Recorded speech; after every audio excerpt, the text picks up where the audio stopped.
us in? Let's do it. Gentlemen, this was awesome. Good day. We're here appreciate it. Fort Bennington, Georgia. Bennington? Did you add a 10 to that? Bennington in there. Fort Benning, Georgia. We've been here basically all day. We've been drinking from a fire hose all day. It's been awesome. Yeah, it's been fantastic, and now we get the opportunity to sit down.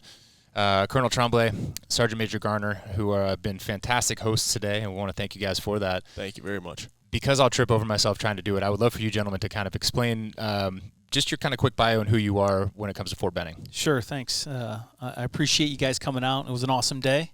We're not quite done with it yet, but I don't know if we can do many more, man. It was right. It was awesome. You crushed the obstacle course. Hey, I'm Mike Tremblay. I'm the Chief of Staff of Fort Benning and the Maneuver Center of Excellence. Infantry officer. I'm a colonel. Just all-around random, ordinary, average guy. Love doing what I'm doing, and get to have my battle buddy here with me. Yeah, so I'm Sergeant Major Garner, the Fort Benning and Maneuver Center of Excellence Command Sergeant Major. Been Armored for 25 years now, from New Orleans, Louisiana. Infantry soldier, just like Colonel Tremblay.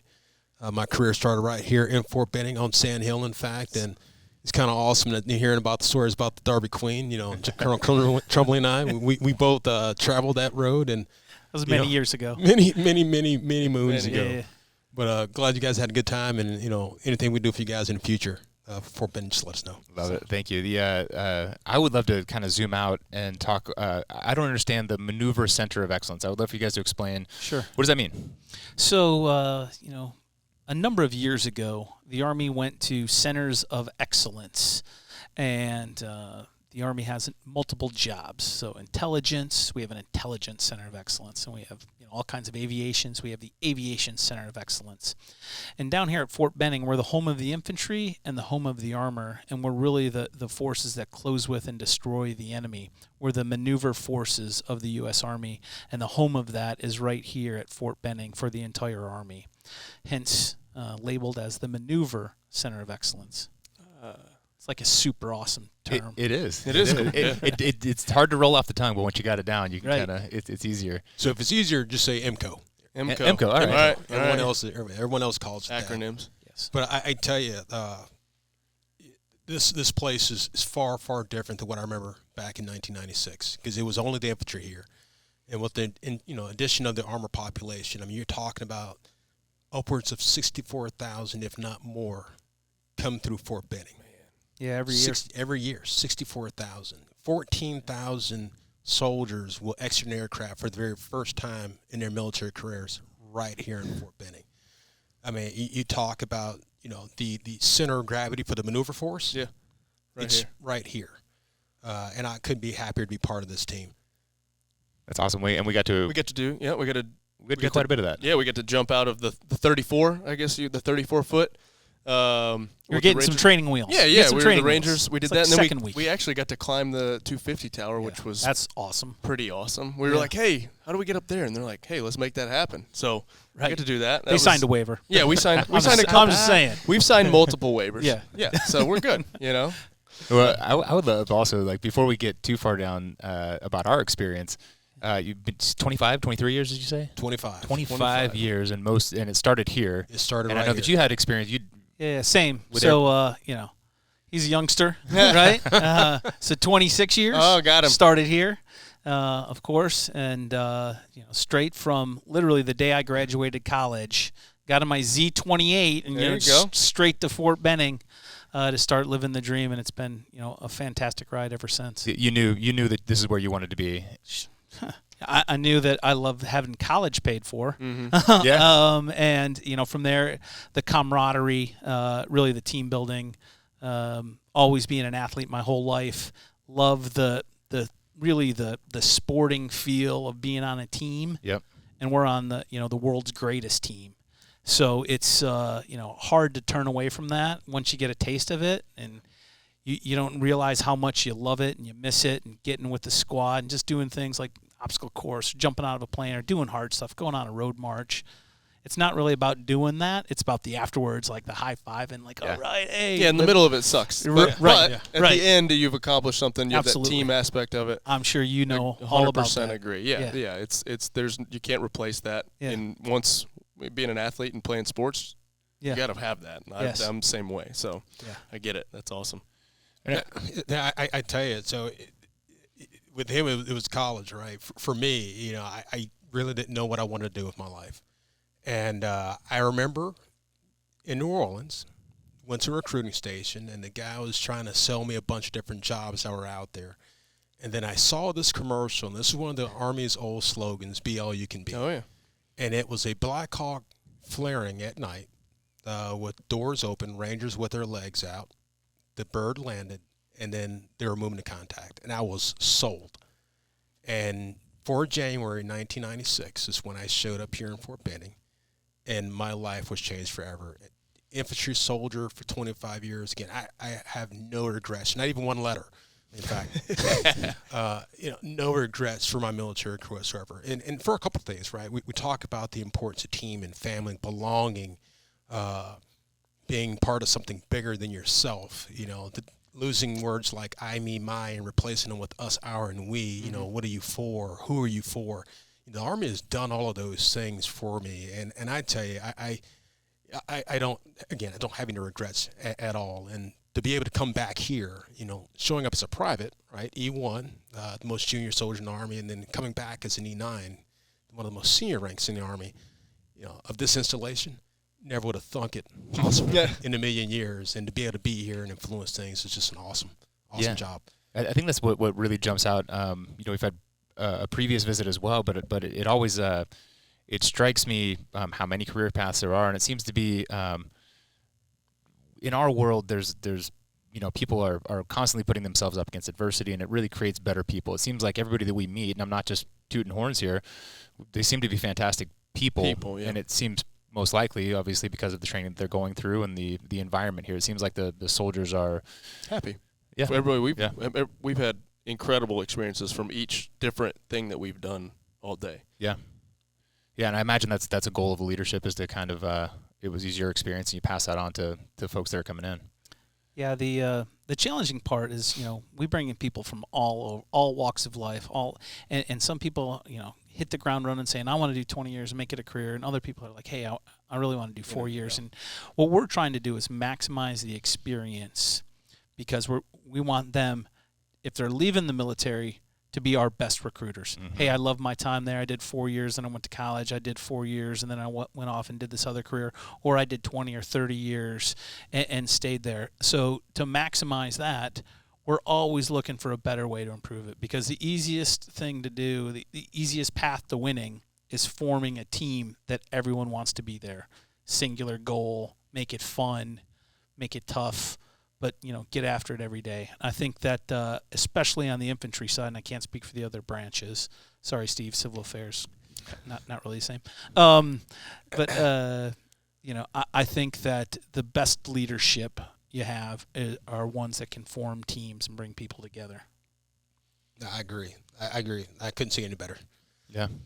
The we should talk a little bit about our experience. Yep. You know, just rub it in people's faces, because pretty much, I mean, we got to shoot a lot of guns. That was an itinerary. If we're being honest, right? Like we packed a lot into it. It was fun. It was never. I don't think there was any downtime. I'm looking for support here. Did we pack it in, or are you guys like, no? I mean, it was like medium. Medium. Yeah, it was like. I mean, it was like medium to high. I'll take a medium. It was like medium high. And we even kept a pretty good timeline until just before this. I mean, we're super late to go see the general, but other than that, I mean, hopefully he doesn't watch. He won't. No, it's good. Yeah, we got a flat tire or something. Yeah, right. But we started with the marksmanship unit, and I couldn't have been more impressed. Like each one, the demonstrations were almost more fun than shooting the guns ourselves. Yeah. So world class, right? Olympians, gold medalists down there. What I liked was the instruction. Yeah. Like, because they weren't.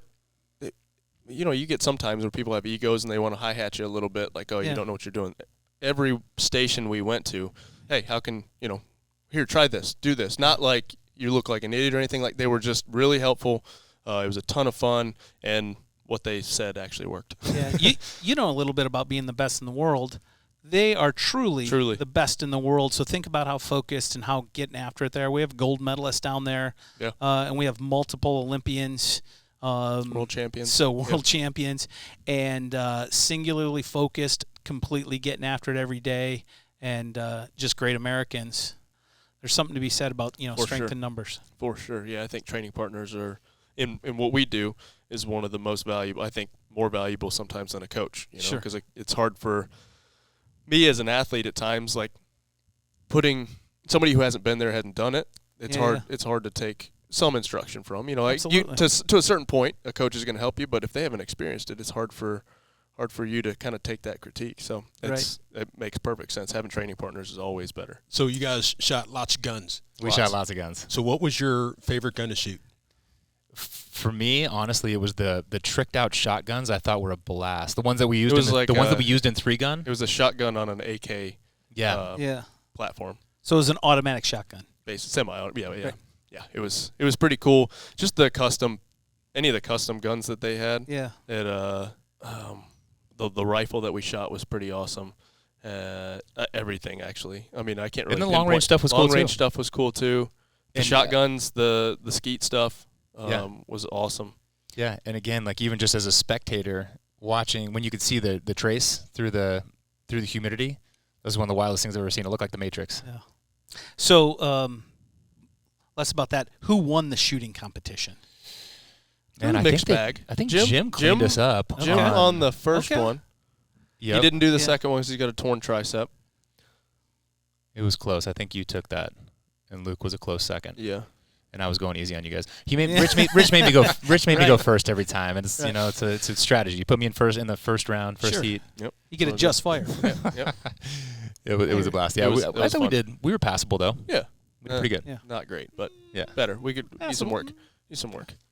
Well, and then we went to a place where this would be great because it seems like every time we bring it up, anybody who has been through Ranger School or was in Ranger Battalion at some point has some stories about the 35-foot jump tower. 34 foot. 34. Pardon me. I don't want to boost our stats. Come on, man. 34. Yeah. So we did some checking on you. You know, I actually did some checking on you. Luke was the best, they said. Yeah, see how the exits were. Because you don't want to have a weak exit. Yep. True. You have a weak exit, it's You're all done. downhill You're from done. there. That's what we heard. You start spinning, you got to untangle a chute. And and then you're bicycling the whole way down, which is not awesome. Yeah. So I'm happy to report I got 0 weak exits. Okay. Nice. They said Luke's was the best. We did hear that. They said the instructor was like, wow, that was a good exit, and he doesn't give any compliments. So Luke, good job. And Rory immediately said Luke can follow directions if they're easy instructions, unless it's counting, right, Scott? And he's good. He's got experience with strong exits from The Bachelorette. That's his. Thanks. That was a blast. It was really cool. So 34-foot tower, I think, is week 2 of a 3-week course. Yeah. So the first week, ground week. We want to make sure you can run around, kind of get the preliminaries out, and then of Airborne school. Of Airborne school. Airborne school. 3-week school. Gotcha. And then the second week is tower week. So you get kind of a 34-foot tower, mess around with that, figure out how to land and do all that. Then you're ready to exit a high-performance aircraft. Rotary or fixed. Rotary or fixed. Helicopter or airplane. Yeah. Both are pretty kick. I bet. About to say a cuss word. Great rides. You can on our show. I don't know if you're allowed to. You can do what you want. Right. And these are all the chute opens for you as you come out. That's what they're all preparing for. So you're talking static line. Static line. So static line opening with your parachutes. And right now in the Army, there's a few different chutes that are out there, but primarily the basic airborne students, they jump the T11 parachute, which is a static line activated parachute. And you've got the anchor line cable, which is a line that runs from the rear of the aircraft to the front of the aircraft. You hook into that cable, you pass the static line off to the safety as you're exiting the aircraft, and then that thing pulls, and the deployment bag comes off the main canopy, and then it opens up. It's very technical. Yeah. I will tell you this. So, the chute opens for you. Yeah, 5 seconds later. Yeah. Right? So you're like, got a lot of airplane jumps, not as many as Sergeant Major, but a lot of. So I always say, like, every one of my jumps was at night because I'm exiting the aircraft. Like, is it gonna happen? I'm like tense. You're pretty tense. Yeah. You got a reserve chute because it doesn't open. You think, it's it's going to deploy for me right away, and as soon as I step out, it'll just be right. I'll say even on the 34 jump, you're like, am I? Oh, there it is. All right, we got it. We're good. Right. We're good. And that's what it's supposed to simulate, right? Yeah. So it's the last time up until recently that I jumped was back in 2007 when I was a Ranger instructor down here for ARTB. In the T11, it's a 6-second chute opening. So we just like, okay, are we there yet? Are we there yet? Are we there yet? Are we there yet? And then when it opens, you just like, thank you, sweet baby Jesus. Yeah, you know, like thank God this thing opened up. But I tell you, with the different design change from where we went from a T10 series chute to a T11 size chute, the key difference is the surface area of the chute, which should slow your descent a lot better than what the T11, correction, T10 does. Yeah. But, you know, you talk about a great ride, but we can get you guys squared away. Get you guys enlisted in the Army. We can get you set up with a contract with infantry or armor. Get you an airborne school. Right? Put it in front of me. I'm ready. Yeah. So we went from there. Well, we had a slight detour. We were like, hey, that tower's cool. They were kind of explaining us to that was actually super awesome. Yeah. They were explaining, you know, kind of the way that works, where basically you come up and they just drop you basically from 250 feet, which is not operational currently because they're redesigning the chute. We took a slight deviation from the itinerary. Yeah, and they wanted to climb 250. The 250. So I have to ask you, was it harder going up or coming down? Harder going up, I think. Harder going up? Yeah. I mean, just a little bit more burn. You know, it was the traffic patterns that messed you up. Yeah, Luke was all if you had a clear path, you would have been fine. If you had to wait for somebody in front of you, it became awkward. Well, yeah, I think if I had a clear path, it would have hurt a lot worse. But we were stopping quite a bit. Yeah. But it was fun. It was so I was telling them though. So when I went to fire school, 100-foot ladder, we had to climb it every morning of fire school, and so 100 foot and 250 feet. Really though, you're like, oh, it's basically the same thing when you get past that point, because you're like, if I fall, I'm gonna die anyway. So it's like really high. Yeah, it's super 10 floors, 25 floors. Yeah, it doesn't it's matter. all at that point, but it's double, which is crazy. You get up there and it was cool. It was awesome. A blast, man. It was awesome.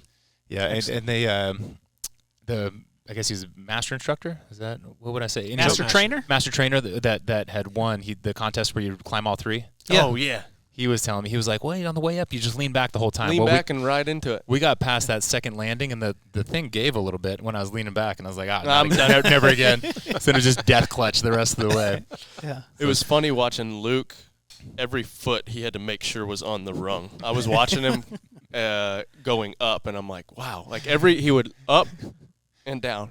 And down. And I was like, wow, that's going to take you a long time. He's not even here to defend. Oh, he's good. Well, and then you bullied him on the way down, too. Yeah, I made him get off. I was like, hey, get off at the next exit. You're going too slow. He's like, you're stepping on my hands. I'm like, you're going too slow. Move, man.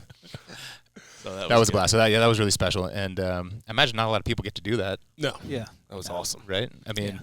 That's for this super special population. Super special. Off the beaten track, for sure. There we go. Yeah, I like how we're just like, that would be cool. Oh, let's make it happen. Yeah. It was awesome. Well, and there was also kind of like well, what do you guys want to do? Yeah. We're like, I don't know. What do we want to do? Yeah, when she was like, we have tanks. And I was, tanks? That was my favorite part. Yeah. She was very excited about the tanks. We should come back and see those. Yeah, we should go see them. I'll be back. And then from there, Rangers. We got to go. Darby Queen. Aggressively. Yeah. Oh, man. We ramped up aggressively. There was no stretching. Is fast on that course. Yes. He was our best Ranger winner. That was one of the more impressive things I've seen athletically in person. It was crazy how fast and how easy that was for him. Yeah. To just fly right up stuff. It was impressive. That experience goes a long way, but yeah, I got a bone to pick with you. Okay. Because here we go. We show up to the course. Yeah. And I'm like a 30-minute hydrate stretch kind of guy. Right? Oh, nope, we're going right for it. I can't remember exactly what you said, but you're like, no, they're ready to rock. And we just right to it. It's all about business. What was funny is, I tell a lot of soldiers, they're like, well, hey, Sergeant Major, we're going to go on this run. I'm like, well, hold on now. I'm like this 57 Chevy with all the oil in the bottom of the oil pan. Yeah, we got to get that rolling. I'll get those gears rolling. Yeah.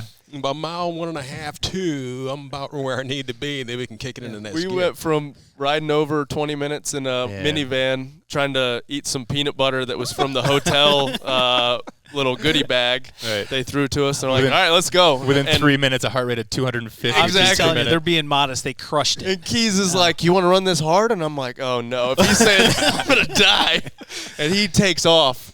And I'm like, all right, easy, man. But it was impressive. Like I said, it was top 5 more impressive things I've seen athletically. Yeah, that's a monster of an obstacle course. Yeah. So explain Ranger School. So we talked about Airborne School. That's 3 weeks. Yeah. And then Ranger School, 62. 62 days. If you go straight through. If you go straight through. Right. Some of us went through the extended course because I like Florida so much that I had to do it over again. Stay in the swamp, huh? Yeah, I had to make Don't want to be rude and take off early. That's right. Yeah. That's right. So he wanted to make sure he was properly trained. Right. That's what we so did mine was more like 84 days, but I digress. So it is we call it premier leadership school in the United States Army. It's really the premier leadership school in the Department of Defense, and it's really designed to test you physically up front. Right, because there's a certain kind of standard. Barrier to entry. Right, basically. certain threshold, and then once you get there, then it's really designed to break you down and have you lead teams and how you lead under pressure, under maximum pressure, right? Because you're in charge one day, and that's the day you get graded, and every other day you're following, and then every 6th or 8th or 10th day, you might have a leadership. You're never sure when that is, and they put you in charge. And it's kind of the old mantra, when in charge, take charge. But it's very difficult on very limited food, very limited sleep, right? So it's an exercise in food and sleep deprivation to get you out of your mind, right? And generally, it hits people differently. It's one or the other. It's the no food or it's the no sleep, right, that gets you. And then you start hallucinating at some point in time. Yeah. Throughout one of the 3 phases. So, talking about Ranger School, right? You're talking about 61, 62 days, or if you want to do the extended stay program, it's a little bit longer, right? But, it starts right here in Fort Benning with your RAP week, which is essentially your Ranger assessment phase. That first week is going to test you're going to do an RPFT, 49 push-ups, 59 sit-ups, 5 miles in 40 minutes, and then 6 chin-ups. And then you do the combat water survival test. So that's the very one that's how you get your Willy Wonka golden ticket, all right, to stay into the course, to begin. And then you get a few different assessments that take place throughout the week. But then you move from there out to Camp Darby, which is where you guys are at with to do the Darby Queen. I'm surprised they didn't give you guys any ice cream. I'm because upset about that. When you said ice cream, I was like, is that a thing? Well, you would think the Dairy Queen. Oh, okay, yeah. Darby Queen. I get it. I'm with you. Sorry, keep going. I got to make sure I take a look at that. But, I mean, it's I went through back in 2001. And you talk about a course that taught me a lot about myself. It was that freaking course. Yeah. And I'd say we talk about hallucinating, right? I remember sitting down in the swamps of Florida, and I was sitting down talking to my ranger buddy. I'm like, hey, man, somebody's got McDonald's French fries in his patrol base. Well, it's in the middle of nowhere in the swamps. And my ranger buddy's like, hey, dude, Carter, shut up, man. Nobody gonna freaking. He said a whole bunch of cuss words and stuff, which I'm not gonna say here. But it's like, man, whatever, dude. So now I am walking around the patrol base, a platoon patrol looking base, looking for French fries, McDonald's French fries, in fact. So Find the best kind. I did not find them. However, the next morning I wake up, my ranger buddy was like, hey, you know what, G? Somebody did have French fries. So I had talked this dude into French fry smelling, and it was just the funniest thing ever. Some guys believe they see bushes or Coke machines and stuff and they just walk off, but I wouldn't change my experiences for nothing in the world in that course. Great opportunity to go to that school. Awesome. I was hallucinating on the 3rd obstacle. I slept fine last night. I love you, but you did not look good finishing that finish line or crossing the finish line. I have a constant hallucination, which is at the beginning of a workout. If I'm next to Rich, I'm like, I'd probably keep up with him. And then like 3 minutes in, I'm like, I'm not like good when at you all. finished, though, you were prepping for round 2. Oh, yeah. I mean, you were holding back a little bit. Testing, you were going through strategy. practice the first time. Right. Practice Strategy. to learn. Figuring out where the grips were. Yep. So I'm wondering at what point were you guys seeing Elvis? Right. Honestly, was it the hill coming up to the cargo? It was the hill. No, I was fine. Not fine. I was not fine. But the first 3 or 4 minutes, I was in a bad place because my heart rate literally, we're not kidding, we went from 65, 70, whatever, hanging out, to 160, 170 fast. So we said, hey, we're going to jog up a little bit and get in front of them. And the next thing I know, I turn around, and Keys is running as fast as he could. I think he jumped over the first obstacle. I was like, okay, I was like, they're going for it. This is how this is going to go. But he was incredible in, like, coaching and giving some tips on some stuff. He wasn't just trying to – he was trying to run me into the ground, I'm pretty sure. Yeah. But he was doing it lovingly, with the biggest heart. But I saw you muscled that one where you kind of flipped over on the rope going down. Yeah. And I was like, a lot of extra work. There's a lot of extra work muscled the whole way through. Yep. That's a tough man to do that. First one was because it was downhill and it wasn't that high. And man, I launched off of that thing. I was like, oh, here we go. This could be bad. Yep. But I was on fire for the first 2 obstacles, and then it went down. See, the first 2 were like probably first 5, I was in a dark place for a second, and then I kind of chilled out. But there for a minute, I was hurting. I thought the island hopper was going to get you. I did, which is generally I carried a little too much tricky- speed into there, and Yeah. I want to see the video because I'm pretty sure I sidestepped and went backwards on one because I was like, whoa, way too much speed there. So it was fun though. That was one of the cooler things like that we've done. We've done a couple different obstacle courses. I liked the fact that there are some obstacles up there, and I'm sure being in going through Ranger school, you're exhausted, you're in a at a hard place mentally, that you got to think about what you're doing because you're 3 or 4 stories up, and if you screw that up, there's a black pad that's maybe gonna catch your foot, and that's about it. But it was fun because I like that type of stuff. It's a little bit of danger and a little bit of Yeah, I think I know which one you're talking about too. The ladder. The ladder, yeah, where the rungs get farther and further apart. I mean, you start like really questioning. So I can tell you, they were using the advanced technique. You were using, so they were doing like reverse muscle ups where they were flipping their legs across. Yeah. The majority of people, that's why you go in teams of 2, one would throw the other one up. Gotcha.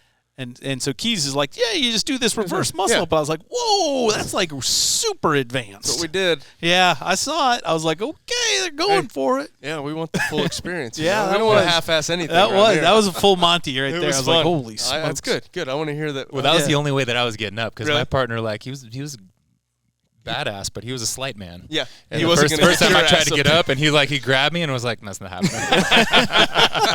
So I did the reverse, and I was like, "All right, you can pull me up that way." Yeah, that's good. And then the cargo net one, he's like, "Yeah, you know how to do the where you just grab and flip?" And I was like, "Nope," but I watched him, and I was like, "Here we go." Yeah. So you just grab, and then just everything goes up and over. I was like, and you almost like catch the second half, like almost running down the cargo net. So I think I caught one time, I was doing a different version of the course.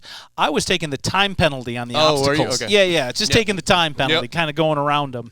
What is I the was time watching. penalty per obstacle? Time penalty. Like, if you miss 2, you're out of the Out of the course. course? All right. Yeah. So I think I might have heard at one time Keys say, and all we have to do is run a really long ways. You were really happy about that. I was like, come on.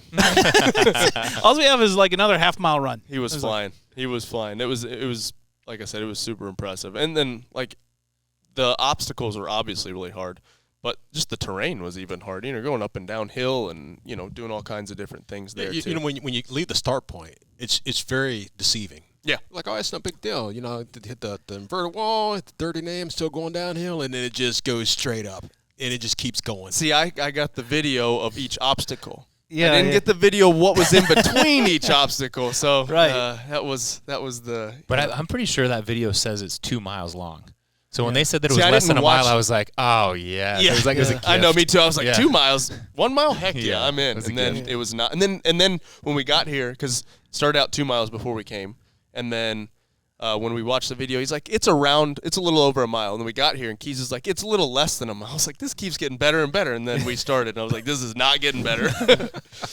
But Keys has won Best Ranger. Can we talk about that too? Yeah. Kind of what that Sure. whole competition is and how that. So you've got we've talked about Airborne School, you've got Ranger School, but then you have Best Ranger. Yeah, it's the Army's version of the Open. Okay. Right, we take all the Rangers from any service. Right, so we've had Navy SEALs and we've had Marines that are Army Rangers, and we take the best of the best, and we get them in 2-man teams, and for a little over 3 days, we don't give them any food, we don't give them any sleep, and we Run them into the ground. road march them, and tasks and climbing ropes and throwing axes. So Darby Queen happens, but it's just land one of nav. many It's- things. But it's on day 3. Yeah. Okay. And on day right before that, they did, what did he say, a 20-something hour march or something? Yeah, so 3 days, right? Yeah. 3 days of just grinding.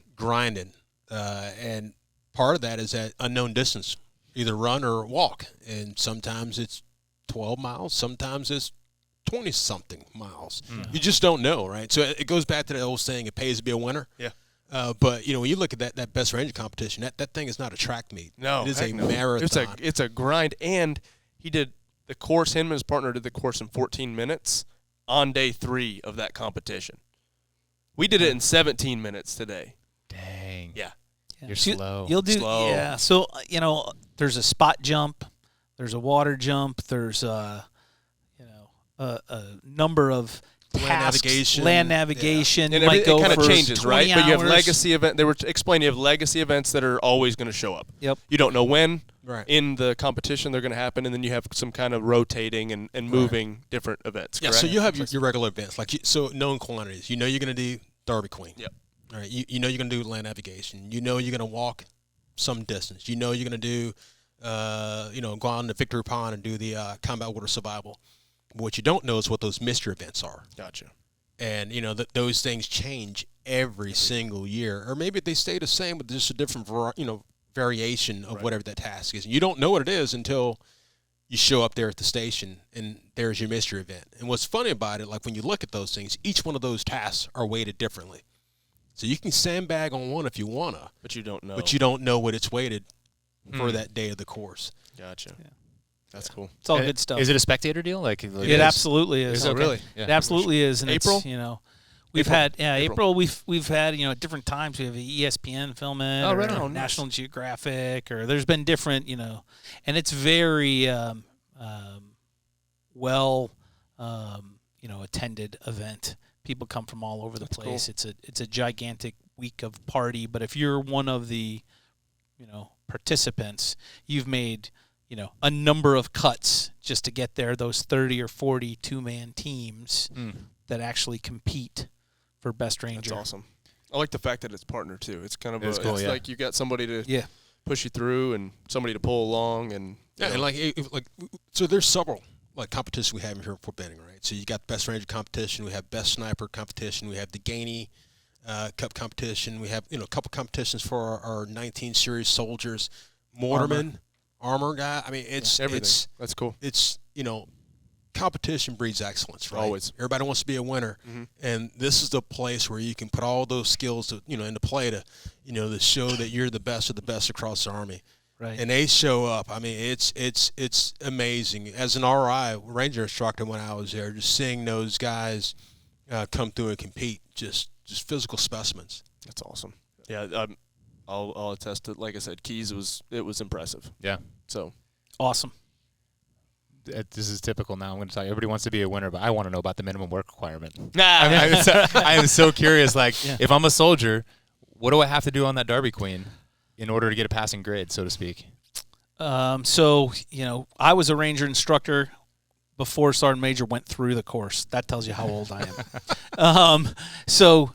Back when I was an instructor, and so it fluctuates. But if you missed an obstacle, you would get basically a demerit, a major minus spot report. If you got so many of those, 3 of those throughout the course, you're either kicked out or recycled or whatever. So if you're missing 3 obstacles, it's not going to happen. No go. it's not going to happen. So now, as you're going through the obstacles, when you're a Ranger student, of course, there's Ranger instructors providing you motivation Oh yeah. to get over the obstacles. Do you get multiple attempts at it? Or I believe 2 attempts. 2 attempts. I believe 2 attempps. Like you fall off the island hopper. Right, you go that's- back to the beginning. You fall off it again. You miss the event. Move out. Dang. Wow. Right. So you get kind Add of a 2 little events. added stress in there too. Right. Yeah. Yeah, because those things count against you, right? If you have any aspirations to be honor graduate or leadership awardee or whatever that's out there, I just remember when I was getting ready to go to Ranger School, one of the things my wife told me was don't come back without your tab, kind of like the with your shield or on it kind of a deal, right? Yeah. And thankfully, I was able to earn my Ranger tab and go home with my shield, so Yeah. it was good. But I tell you, just as an RI, when I was there in Bravo Company 4th ARTB, the troopers that come through Ranger School, for the most part, those guys are very, very, very well prepared to navigate those obstacles. So, even when I was there, I didn't see it very often. Right. That guys weren't able to complete the obstacles. If they messed it up one time, they were good to go the next time around because they were, they were in it to win it. Yeah. So it was great. We would train people up, and so the standard's 5 miles in 40 minutes. That's an 8-minute mile. But we would say, hey, listen, if we're just running, you better be able to do it 5 miles in 32 minutes, because when you're tired and hungry and screwed up or whatever, you still got to run an 8-minute mile. Yeah. Right. So if you're fresh and ready to go, you better run a 6.5 or a 6, something to be be able to competent enough to make it. Absolutely, right? So if it's only 49 push-ups, well, that's 49 push-ups after you might have done 200 in the last 40 minutes from the ranger instructor, and then you better be able to do 49 at any given time. Yeah. Right. So it's a higher standard across the board. Right. Yeah. But I'll tell you, it all boils down to preparation, right? Yeah. I mean, I had a old first sergeant when I was in Hawaii, tough assignment. I don't know how I survived the Hawaii assignment because that's a really tough place to be. That guy would run the dog crap out of me. And I never understood why we ran so hard and why we ran so far and fast in Hawaii. But I did when I got to Ranger School. Because I wasn't even breaking a sweat, at mile 4, as we're doing a slinky during the movement. So it was great, but it all boils down to preparation. How bad and how much do you want it? Yeah. And it shows. It shows on day 1 or day 0, as we used to call it back then.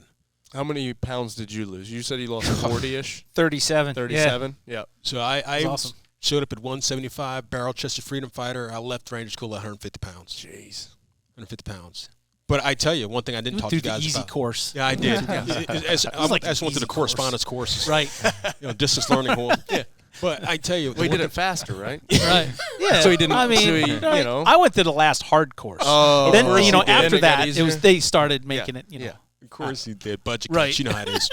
But one thing I didn't tell you guys about that I wish you could have done was just maybe next time around, walk Mount Yonah. Mount Yonah is up in 5th RTB, which is in Dahlonega, Georgia. It's the Mountain Phase Ranger School. Okay. You've got 6th RTB. It was the Swamp Phase down. I was about to say, you said Mountain Phase, Swamp Phase. What was the third phase? So you've got Benning Phase. Benning is the phase. first. Okay. Benning Phase 4th. Gotcha. You got 5th RTB up in Dahlonega. That's the mountains. Gotcha. And you've got 6th RTB. It's the swamps that's down there. And I tell you, I'm from Louisiana. Not a real fan of Swamps, alligators and water moccasins stuff. And, any little thing that touches your legs down there, just like, oh, my God. Get out of here. Yep. But the blueberry pancakes in the Mountain Phaser Ranger School, I don't know if they were just They're legendary. Good. They are. There's probably no. They're legendary in the Army community. Yeah. The Army Ranger I chased some Highland cows through the swamp yesterday. True. Same thing. True Probably. story. Yeah. My wife wanted Highland cows, so my wife got some Highland cows. Yeah. How many you have? 2. Okay. We have bison, but the cows are just a kind of offshoot thing. Yeah. As soon as we let them out in the field, they're gone. Perfect. Our horses chased them right out of this field, right through the fence. Yeah. So I had to run down these 2 before I came here. Yeah. And there's a little swamp area. Sure enough, ran right through the swamp. That's perfect. Do you have a rope with you? How are you attempting to get them They back? have halters. Okay. And so I had to sprint this one down and lead rope, and then Luke, we had to combo it. And it was a shit show. You had to show them who was in charge. Yep. Right. Yeah, alpha. It would have been a great headline though. Like if they made it to town or down. I'm telling you, it was the. Oh man, just got them. They're gone. So, excellent. Swamp. Maybe not swamp phase, but I ran through a swamp. Swamp hour. Yeah. Swamp. You had a swamp 30 minutes. Yeah. Before we wrap up, I'd love to talk about where we are right now, because that was probably one of the cooler parts of the day. Was absolutely. Massive dose of history. Yeah. So we ended up at the National Infantry Museum.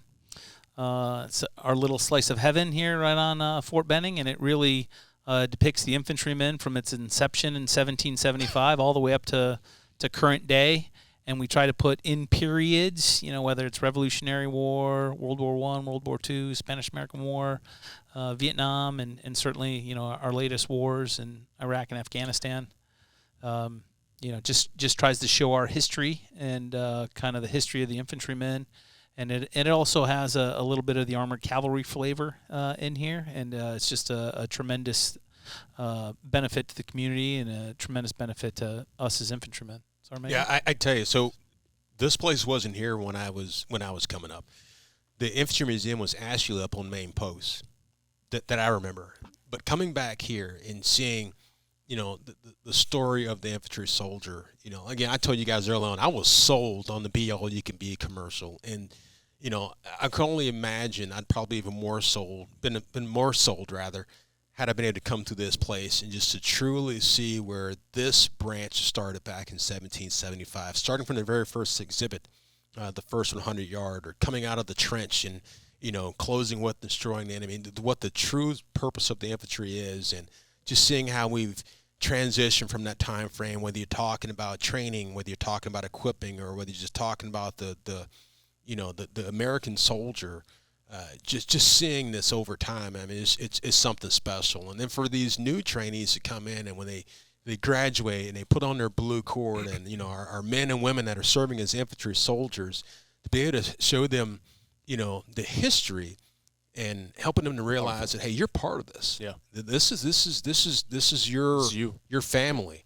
and you have an opportunity to add to this legacy of the infantry soldier. I mean, it's a special moment for soldiers and their families. We get to see one exhibit, basically 89 to present. Yep. Yeah. And just to see, you know, it made a circle, and it started out and just kind of showed how everything has evolved and the technology. That was one of the more impressive things. Like I said, I wish we had more time to go see each and every, because I'm a bit of a history buff, but just to see the, you know, everything that's gone into from 89 to where we are today is incredible.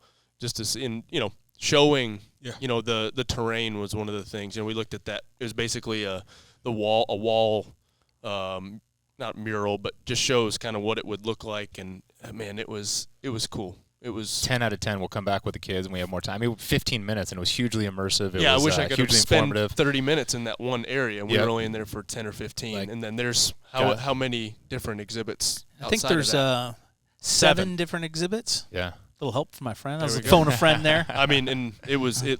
If there are anything else, if any of the other ones are like that, then it would be. That was the it's second best incredible. one. Okay, second best one. What's the best? What's your favorite?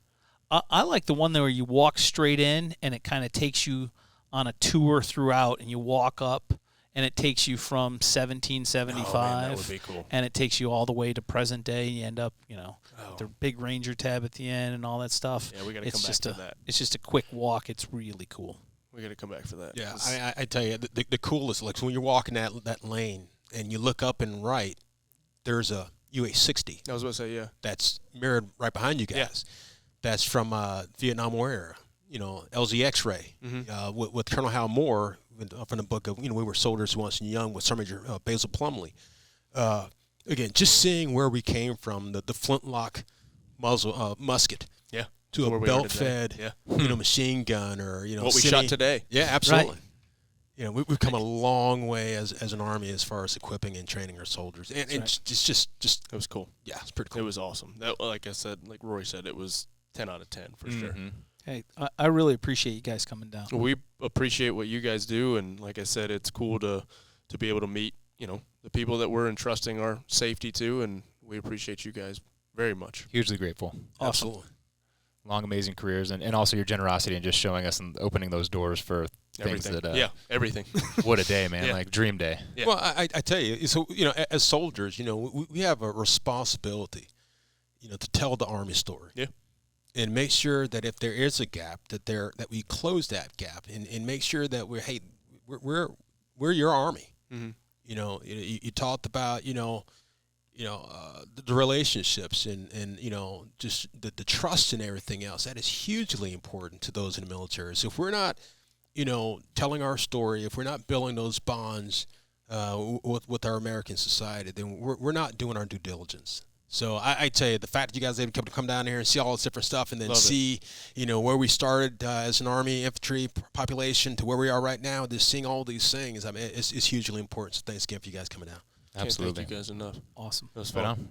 Time to maybe go eat some food. Yeah, we're going to eat some chow. Hot chow. It's going to be great. Sweet. Thanks, gentlemen. Thank you, guys. Thank you. Take care.